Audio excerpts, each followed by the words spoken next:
Yoya ashama kam jirtu bakka jirtan itti nageenyi keenya sinaa dhaqqabu sinin jecha oolmaa gooticha waraana bilisummaa Oromoo ABO bossanittima oduu injifannoo gooticha waraana bilisummaa Oromoo ABO bossanittima ana falmattuu yeroo jaalattee booti.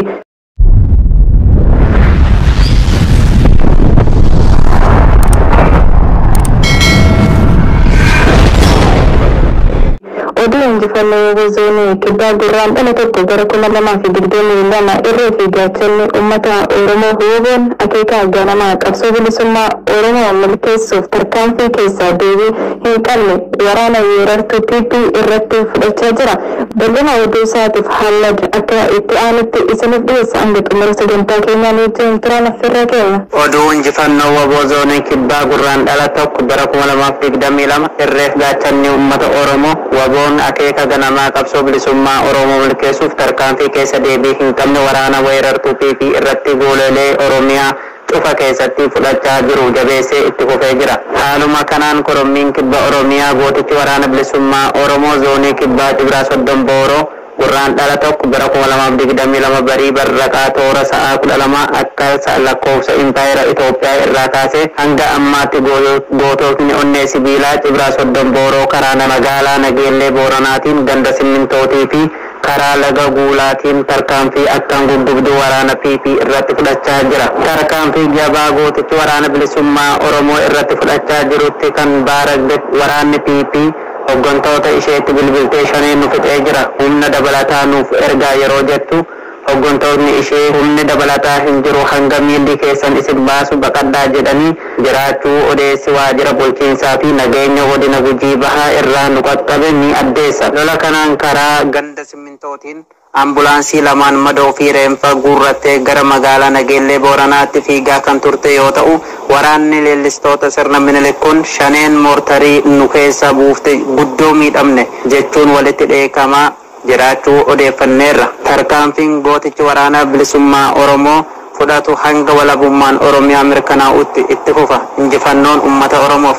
Waraanni PP sirna nama nyaata Abiy Ahmediin bobbaafamee jiru yeroo ammaa kanatti Oromiyaalee kutaalee hunda keessa deemuudhaan uummata nagaa irratti dararaa garaagaraa gaggeessatu jira. Dararaan inni gaggeessaa jirus ergaa irratti gaggeesseen boodatti uummata Oromoo nagaa mana isaanii keessa jiraatan gadi yaasuudhaan karaa gubbaarratti yaasanii karaa gubbaarratti dararaa jiran ergaa karaa gubbaarratti walitti qabatanii geeffataniin boodatti isin shanii waliin walitti hidhata qabdan waan ta'eef nuti shaneen nun bulchuu shaneen nu saamaa jira shaneen nu gudeedaa jira shaneen qabeenya keenya fudhachaa jira jedhatu sagalee keessan kennadha jechuudhaan uummata nagaa kan homaa hin beekne kan siyaasarraa bilisa ta'an daandii gubbaatti yaasanii gorsa yeroo dheeraadhaan uleedhaan bulfamanii geessaniin booda gabbahanii sagalee isaanii kennatanii sagalee isaanii yogguu kennatanitti ammoo sagalee kijibaan humnaan kennisiifamu akka ta'u irraa hubanne bal'ina oduusaa murataa obsaa harkaa qaba akka itti aanutti isinii dhiyeessa.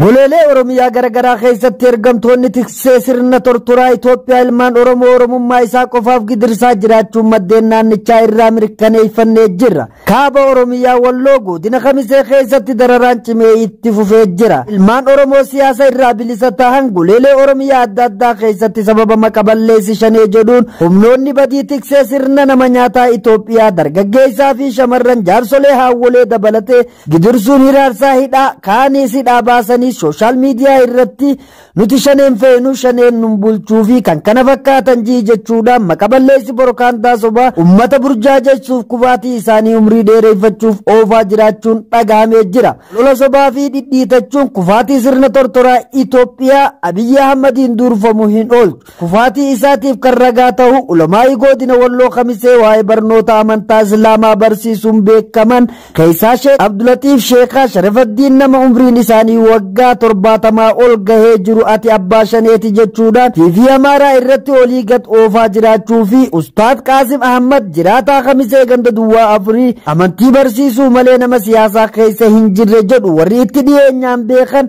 garuu ergamtoonni tiksee sirna tortoraa Itoophiyaa shaneedha jedhanii yoo hidhan arguu fi kan kana fakkaatan ragoo mallattoo kufaatii sirna nama nyaataa Itoophiyaa ta'uun ifaadha. Ulamaa'iin kun akkuma ulamaa'ii kamuu barsiisaa amantaa muslimaati. Yakka tokko hin qabu yakki isaa akkuma sirnicha nama nyaataa Itoophiyaatti akkuma ummata Oromoo ilmaan Oromoo ta'uu qofaaf hiraarfamaa gidirfamaa ajjeefamaa saamamaa mana qabeenya jalaa gubaa jiranii isaas yakki isaa Oromoo ta'uu qofa ta'uu maddeen naannichaa irraa mirkaneeffannee jira. Egaa badi balleessaan nama balleessa akkuma jaan ergamtoonni tiksee sirna tortoraa Itoophiyaa ijibbaata dhidhiitachuu warroota fintaaleeyyii Amaaraa ta'an Oromiyaa keessa naqee godina Horoo Guduruu Wallagga Ona Amiruu keessatti ilmaan Oromoo sadi rasaasaan rukutee ajjeesuun dhagahamee jira. Gurraan dhala lama barkum lamaa fi 22 humnoonni fintaaleeyyii Amaaraa mootummaa faashinistii PP'n deeggaramu qa'ee abbaa isaanii irratti ilmaan Oromoo ajjeesuun itti fufuun godina Horoo Guduruu Wallagga Ona Amiruu